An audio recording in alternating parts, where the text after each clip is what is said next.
Українці, українки, цього дня 32 роки тому було ухвалено. The imperative is to stop the bloodshed. Ukrainian forces are suffering as many as 200 casualties per day, and Russian artillery has killed dozens of civilians in recent attacks, with hundreds more injured.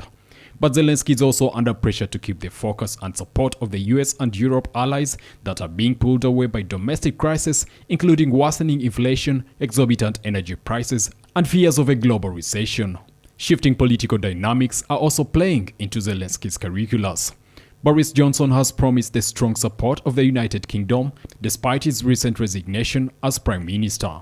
In Italy, pro-European Prime Minister Mario Draghi is under attack over a debt crisis in the country.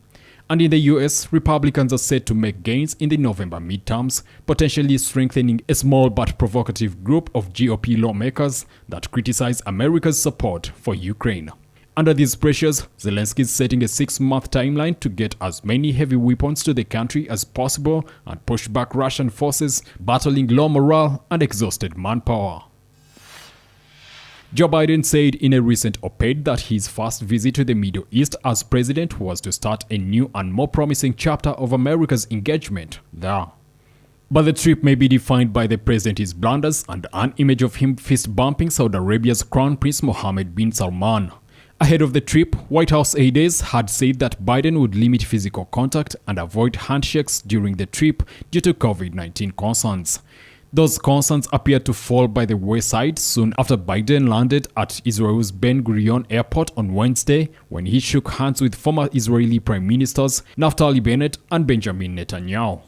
During his remarks at the airport, Biden misspoke and said people should keep alive the horror of the Holocaust before quickly correcting it to horror.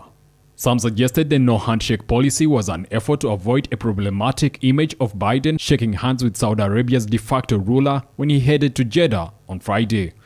Biden sought to reset the strained US-Saudi relationship by meeting Saudi leaders as he seeks to tackle soaring gas prices in the US, driven partly by Russia's ongoing invasion of Ukraine.